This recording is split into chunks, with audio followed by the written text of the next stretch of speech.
ngo-1 yaqalisa imvula khange ibe nasiqabu. Sithe sizama uzovalela imoto yabe kusekuvela isikhukhula. Ukhukhuliseko olubangelwe izantyalantyala zemvula lushiye konakele indlela kunye nebhulorho kummandla waseCoffee Bay eMpuma Koloni. We need to deal with the syndicate, we need to deal with the kingpins that are really on this issue of illegal mining.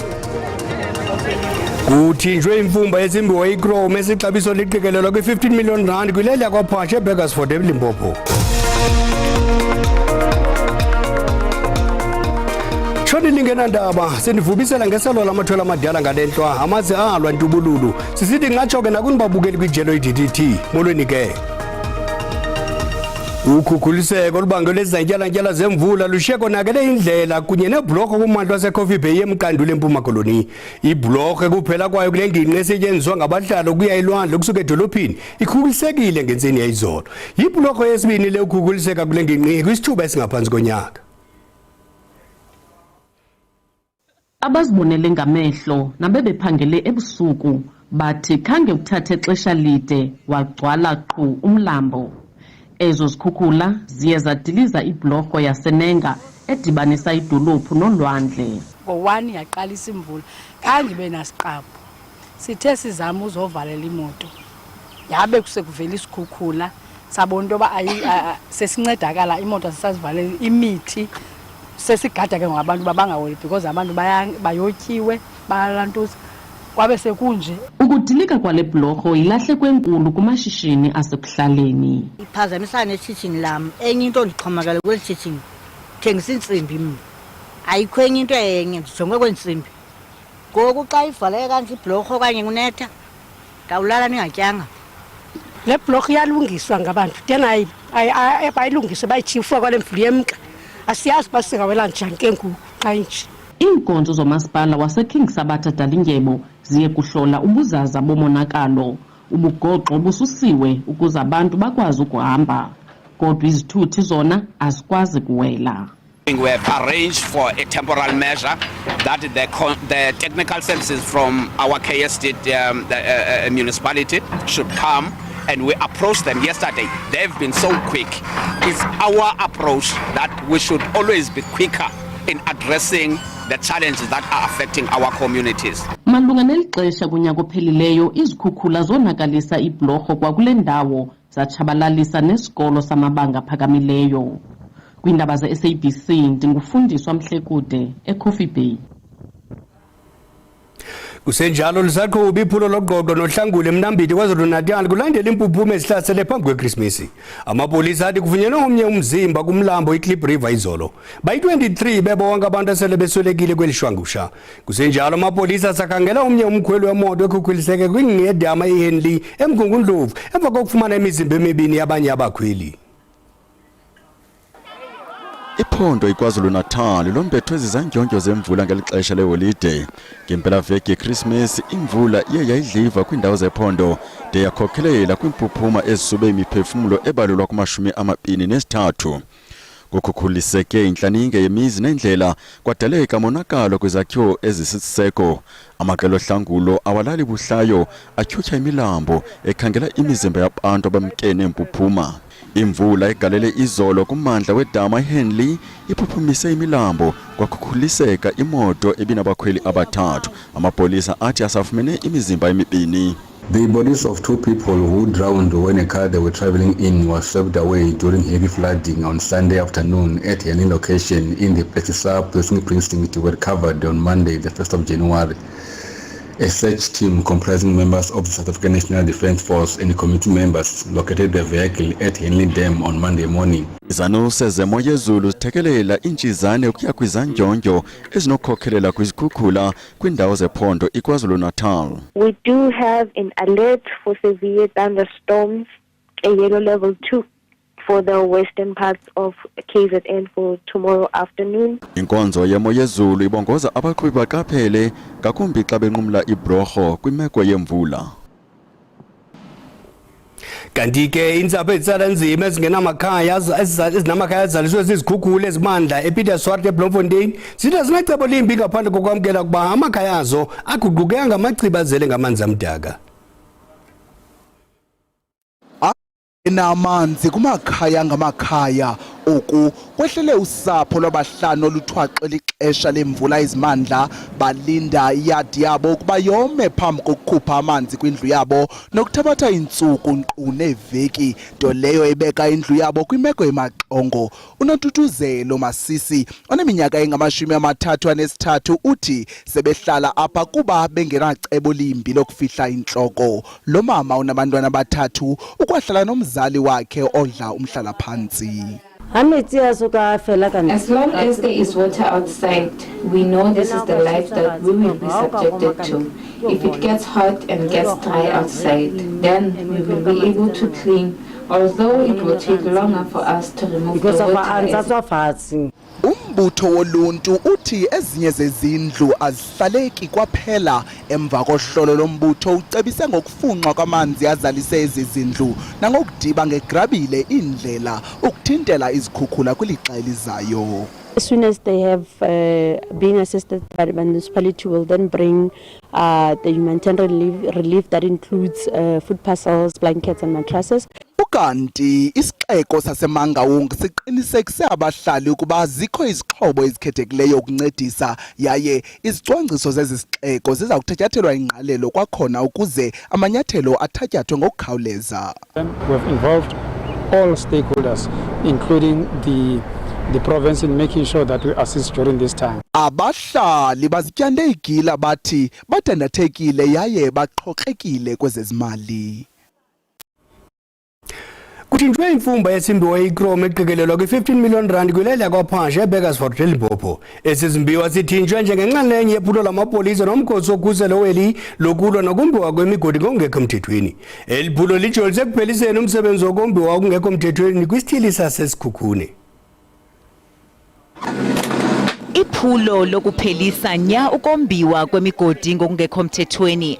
Amadoda nabasetyhini namalungu omkhosi wokhuselo weli baye kwemigodi eyombiwa ngokungekho mthethweni. Sekubanjwe abarhanelwa abali-19. We need to deal with the syndicate. We need to deal with the kingpins that are really on this issue of illegal mining so that we discourage. We need to close down and shut down the market that is available for what we see happening here. Isebe lezezimbiwa namandla lithi lukwiphulo lokuqinisekisa ukuba yonke imingxuma iyalungiswa ukuqinisekisa ukhuseleko lwabahlali. Babongoze abahlali ukuba bafake izicelo zokufumana amaphepha mvume okusebenza kwimigodi. It's easy to find a hole like this which does not have an owner, but people should come to the office. Our nearest office is in Limpopo, is in Polokwane in town, but they can also apply online. But if people don't know how to apply online, they can come to our offices in Polokwane for assistance to apply. We encourage people to apply and not to conduct any illegal activities. Abahlala abaninzi kulommandla bayathandabuza ukuthetha malunga noku. Abanye baxhamla ngendlela ezithile kwiimali ezifunyenwe ngokombiwa kwemigodi ngokungekho mthethweni. Angaphaya kwama-300 amajoni athe atyalwa kulo lonke laseLimpopo njengenxalenye kamongameli Cyril Ramaphosa ekuthumeleni amajoni angaphezu kwama-3,000 ukulwa nokwembiwa kwemigodi ngokungekho mthethweni kuzwelonke. Kwalapha ezindabeni ukwakhiwa kwendawo yokuphumula nolonwabo kwilwali ehlombisekileyo eMadiborho eMntla-Ntshona likhubala kulundwa lengingqi kodwa masuba umntwana evenkileni kuqala.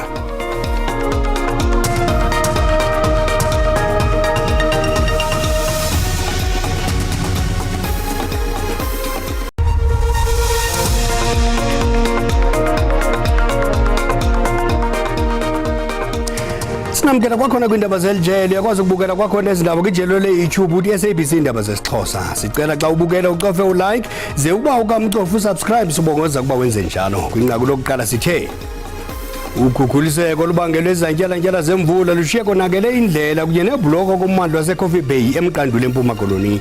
Ibhloko ekuphela kwayo kule ngingqi esetyenziswa ngabahlali ukuya elwandle kusuka edolophini ikhukhulisekile ngentseni yayizolo. Ibhloko yesibini le ukukhukhuliseka kule ngingqi kwisithuba esingaphansi konyaka. Ayaphokoka amazovelwano emva kokusweleka kweshanhliziyo lomzabalazo kunye nomthwebulo wemifanekiso ugqirha Magubane oneminyaka engama-91 ubudala. Uthulele umnqwazi ngomsebenzi wakhe wokuthatha imifanekiso encomekayo ngelixa lengcinezelo. Umongameli Cyril Ramaphosa kunye neminye imibutho yezopolitiko inike imbeko kweli gala.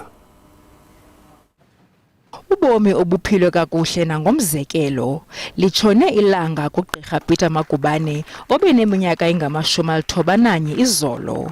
Uthulelwe umnqwazi ngendima wayidlalayo ngexesha lengcinezelo. Lo makhwekhwetha womthwebuli mifanekiso ebengomnye wamatshantliziyo angayilwelanga ngezigalo nje kuphela inkululeko yeli kodwa nangomsebenzi wakhe nowawuboniswa kwihlabathi jikelele imeko eyayimaxongo kweli loMzantsi Afrika ngelo xesha. Abo basondeleyo kuye bathethe kamnandi ngaye. He was an incredibly disciplined man, incredibly disciplined. You know, he didn't rest on his laurels. He was hardworking. His career was first and foremost his passion, but he also had an incredible sense of humor. Umpapashi wakhe uthi ngeentsuku zakhe zokugqibela uMagubane ebengaphethekanga kakuhle yimeko emaxongo kweli loMzantsi Afrika. He was, like many of his contemporaries, worried and a bit saddened at the level of decay. Umongameli Cyril Ramaphosa naye ugcwale emswaneni esithi umsebenzi walompondo zihlanjiwe uyakuhlala kwincwadi zembali zeli. Umbutho olawulayo nawo ugqithise amazwi ovelwano kusapho lwaMagubane. As a renowned veteran photojournalist and passionate anti-apartheid activist, Dr. Magubane's lens captured and documented the raw emotions, stories and pivotal moments that defined our nation's history. Nombutho weAZAPO nawo udlulise amazwi okuhlonipha. He captured through his lens the Black Consciousness movement-led June 16 uprising, and thus exposing the illegitimate apartheid regime and its repressiveness to the whole world. Usapho luthi uyile umtho omkhulu kwaye ushiye isikroba isikhulu. Magubane ubizelwe ngasentla elele izolo emva kokugula ixesha elide. Ebeza kuba neminyaka engama-92 kwezi veki ezimbini zizayo. Sithi sileli jelo lala ngoxolo jiyane nkomose sothole. Usapho lentwazana eminyaka eli-14 nebiphakathi kwabantu abahlanu abadutyulwe lahlanziselwa ngoqhiza izolo lutyhola amapolisa ngokusebenzisana nemigulukudu ephilisa abantu base-Soshanguve Block P ePitoli ubomi bentshontsho. Kubanjwa abarhanelwa ababini ekulindeleke ukuba bavele enkundleni ngolwesine ngesityholo sokubulala.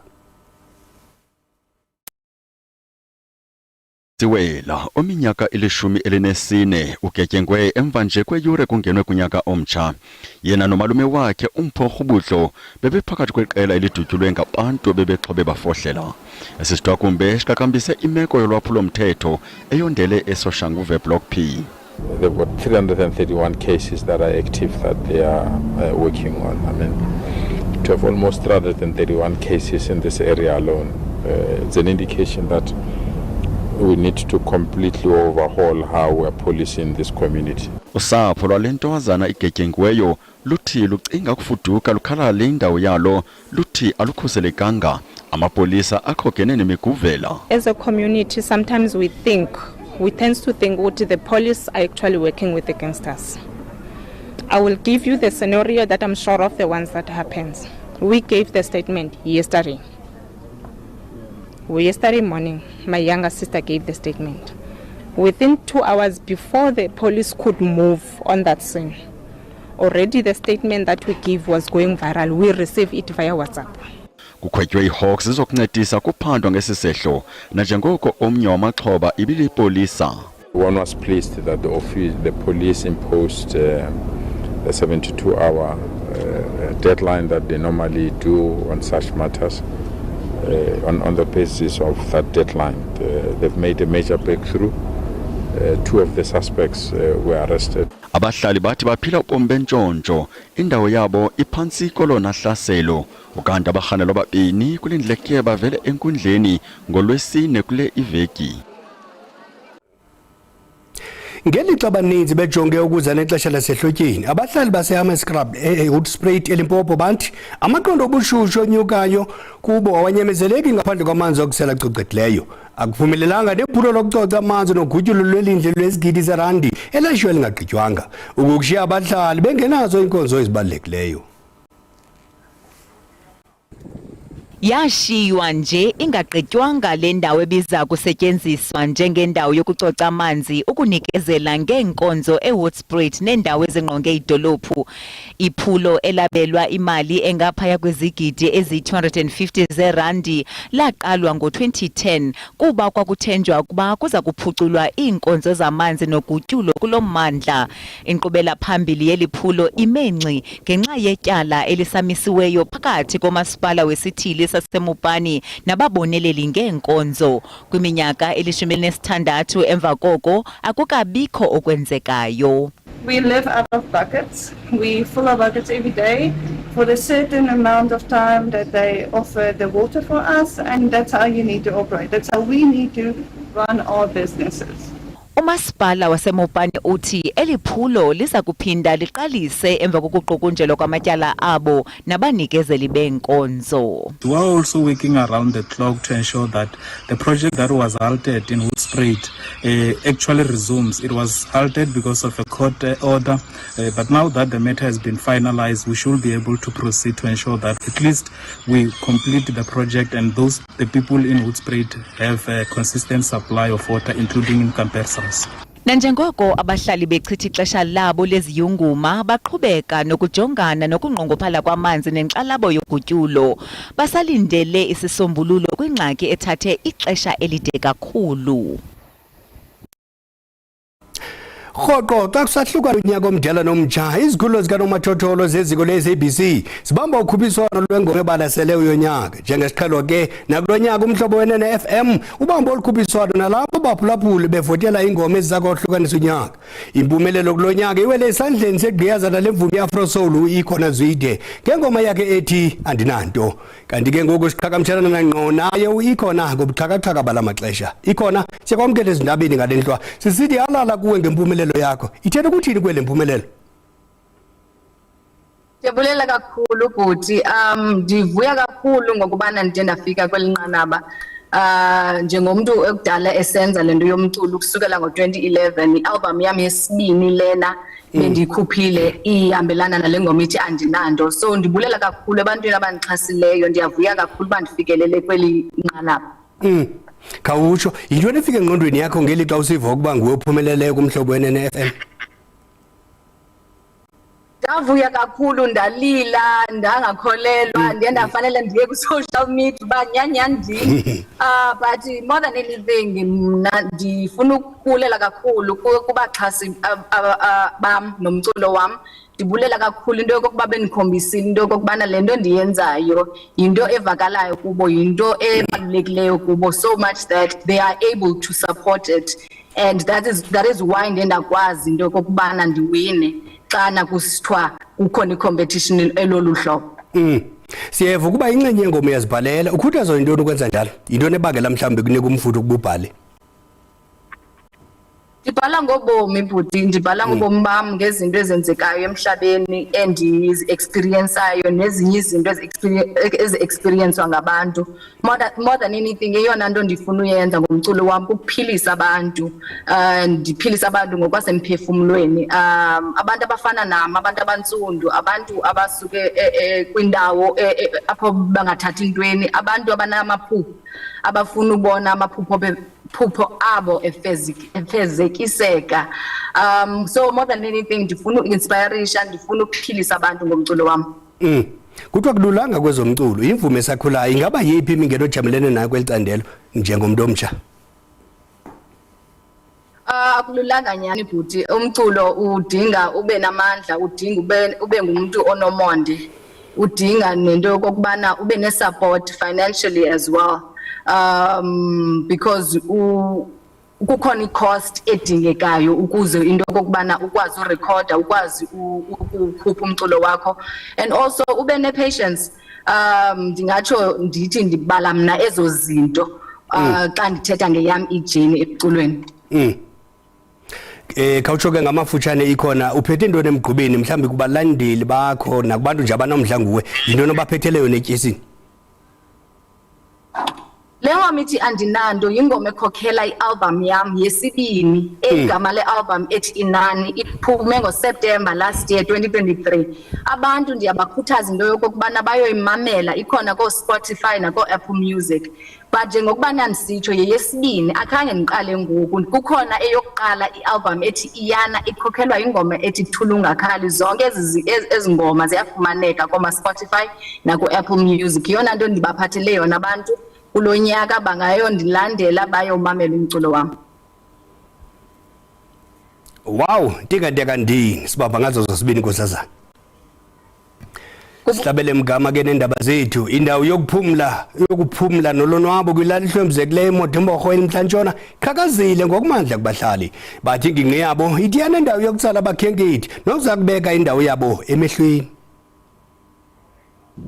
Le ndawo yokuphumla nolonwabo esemanqwanqweni izivulile ingcango zayo kwinyanga ephelileyo kambe ke itsale umxhelo kwiphondo ngokubanzi nakumakhasi onxibelelwano kanti indawo ekuyo ngunobangela womdla omandla kumbhono Mxesibe. iModimborho ilali encinci nemokamokana nemibhodamo yemo yentlalo equka intswelangqesho ukulala kwekati eziko nokukhulelwa kwabantwana. Kananjalo le lali imelene neqelele nendawo zophuhliso neenkonzo ezifana neevenkile. Umphathi weliziko uthi intshisakalo yakhe yokuphuhlisa le lali akhulele kuyo iqabele ngaphaya kwemiqobo ekhoyo.